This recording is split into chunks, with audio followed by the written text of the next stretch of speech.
Hello students, आज मैं आपको क्लास 12 फ्लेमिंगो की poem my mother eight 66 explain करने जा रहा हूँ। इस पोएम की लेखक हैं कमला दास, जो मालाबार केरला में पैदा हुई और वो काफ़ी प्रसिद्ध कवि हैं हमारे देश की। और ये पोएम जब की है जब वो अपनी मदर से मिलने के लिए गई थी और वापस कोचीन एयरपोर्ट जा रही थी। तो पोइट जो है कार चला रहे हैं, उनके साथ में उनकी मदर बैठी हुई हैं।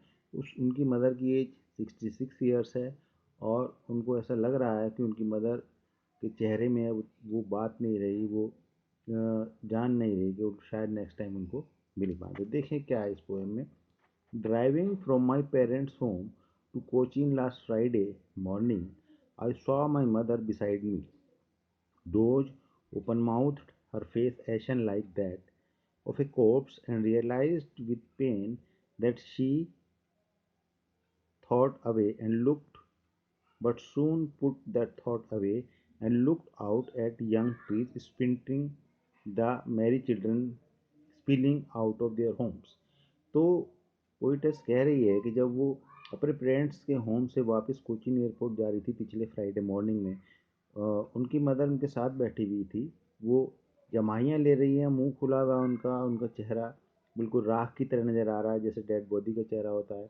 और पोइटस को बड़ी पेन हुआ उनको देखकर। उन्होंने सोचा कि उनकी मदर की कंडीशन अब ठीक नहीं है, और उस पेन को दूर करने के लिए उन्होंने बाहर की तरफ देखना शुरू किया, जहाँ पर बाहर ट्रीज ऐसे नज़र आ रहे थे कि जैसे वो पीछे की तरफ बहुत तेज़ी से भाग रहे हों, और बच्चे बहुत खेल रहे थे घरों से बाहर निकल के, आउट ऑफ देयर होम्स।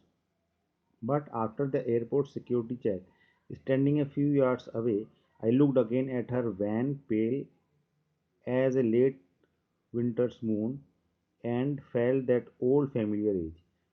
और एयरपोर्ट से में अंदर सिक्योरिटी चेक कराने के बाद वापस एक बार उन्होंने अपनी मदर को देखा, और उनका चेहरा लेट विंटर्स मून की तरह पीला और बेजान नज़र आ रहा था। और उनको देखकर उनको एक वही पुराना दर्द का एहसास हुआ जो उनको बचपन में होता है बच्चों को। My childhood fear, but all I said was see you soon amma, all I did was smile smile smile. तो जैसे बच्चे को डर होता है अपनी मदर से दूर होने का बचपन में, तो वही दुख आज उनको ऐसा एहसास हो रहा है। लेकिन उनको मदर को ये ना एहसास कराते हुए वो अपनी मदर से स्माइल करके कहते हैं सी यू सून मम्मा, और जिससे उसकी मदर को कोई डिस्करेजमेंट ना हो।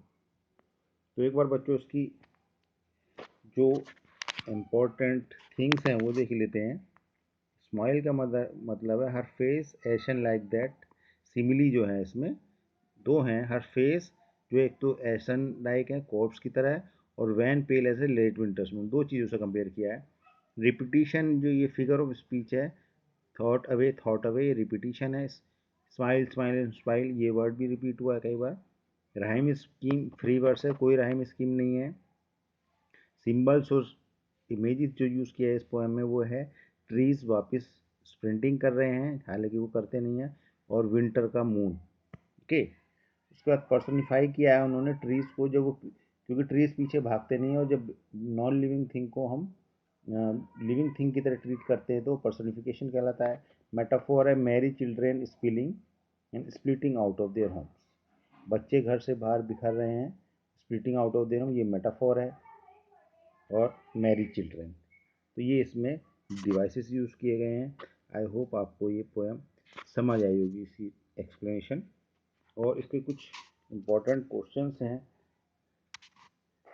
What is the kind of pain and ache the poet feels? तो कहा है the children childhood fear of separation and the sadness associated with the thought of losing her mother is what the poet feels.